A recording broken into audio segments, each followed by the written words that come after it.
je n'avais jamais approché une personne en situation de handicap. Et pourtant, eh bien, après un an de recherche, de discernement, j'ai posé ma dème et je suis parti dans une communauté de l'Arche. Et là, eh bien, j'ai fait à peu près ce que on ne doit pas faire, c'est-à-dire que je me suis retrouvé comme un bulldozer avec mon référentiel d'entreprise, mon modèle, ma formation, et puis je suis rentré là-dedans, et puis j'ai dit, ben, allez, 3 ans, ça va, je connais l'objectif, etc. Et je me suis rendu compte que les gens qui étaient autour de moi, qui étaient des gens très compétents, eh bien, étaient vraiment perdus et qu'il fallait peut-être que je commence par les écouter. Et ceux qui étaient autour de moi, eh bien, il y avait une équipe, mais il y avait aussi des personnes. Et ces personnes, elles avaient une particularité, elles étaient déficientes intellectuelles. C'est-à-dire que l'intelligence, c'était pas leur fort, et pourtant, c'était à cause d'elles que j'étais là. Pourquoi j'étais là à cause d'elles? Parce que dans les modèles que j'avais construits en entreprise, il y avait quelque chose que j'avais identifié comme important, c'était la relation humaine. Et quand je suis venu pour la première fois dans une communauté avant de m'y engager, cette relation avec des personnes différentes, elle m'a bousculé. Parce que, avec ces personnes, on ne peut pas se cacher.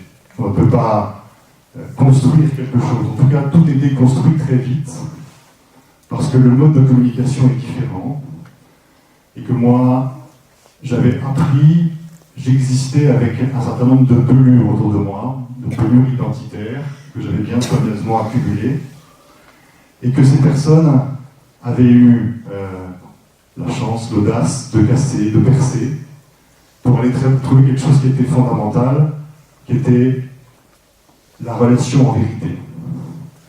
Et donc ces personnes autour de moi, j'ai commencé à comprendre ce que c'était. Je suis rentré dans cette communauté. Une communauté, c'est quoi? C'est un ensemble de personnes qui mettent des choses en commun. Mais avant de mettre des choses en commun, il y a d'abord beaucoup de différences. Et vous, dans vos lieux d'appartenance, de travail, vous avez aussi des choses à mettre en commun. Mais ce que vous voyez d'abord souvent, comme moi j'ai pu faire cette expérience, c'est ce qui nous diffère, ce qui nous sépare. Or, ce que j'ai pu faire dans cette communauté, c'est comprendre qu'avec toutes ces différences, il y avait quelque chose qui nous unissait. Et ce qui nous unissait, ce n'était pas nos intelligences. Ce qui nous unissait, ce qui était au centre, c'était la relation. La relation, source de transformation. Parce que, quand on met en commun dans les communautés de l'Arche,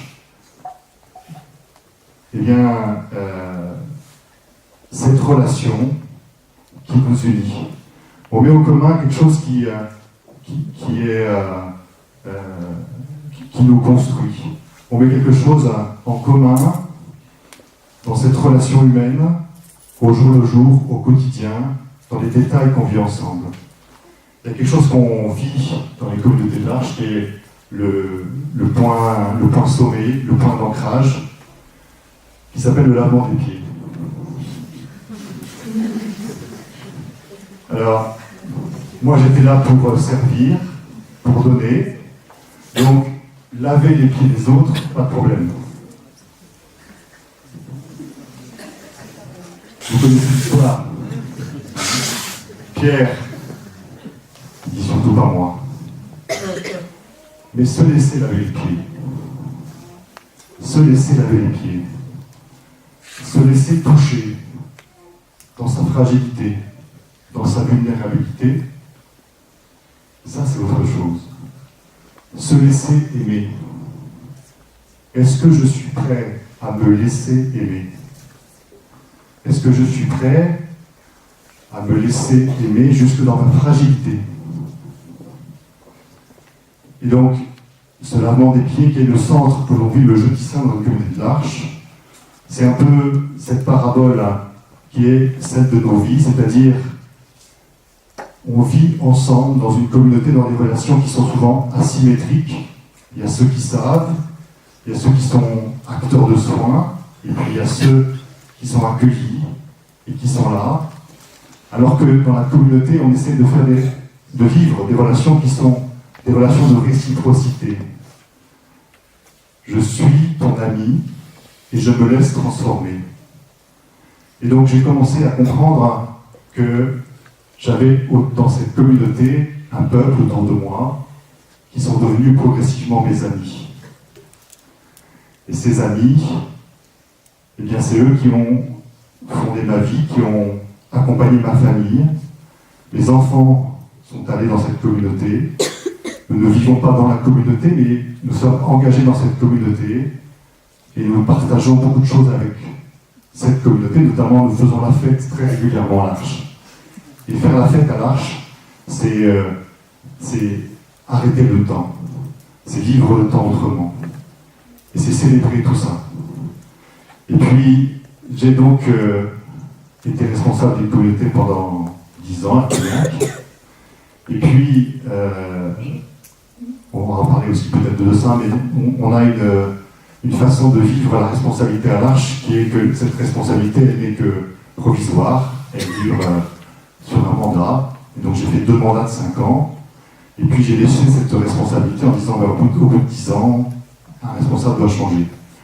Mais moi, j'avais été vraiment appelé à l'Arche, et pour moi, être responsable de communauté, c'était quelque chose qui était magnifique, où je me suis beaucoup épanoui.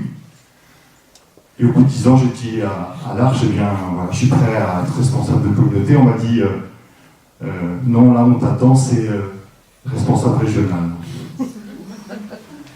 Et là aussi, il a fallu que je comprenne que ce qui m'avait vraiment nourri, ce qui m'avait épanoui, il fallait aussi que je lâche, il fallait que je le remette à Dieu et que j'accepte de me mettre au service pour aller faire de nouvelles missions.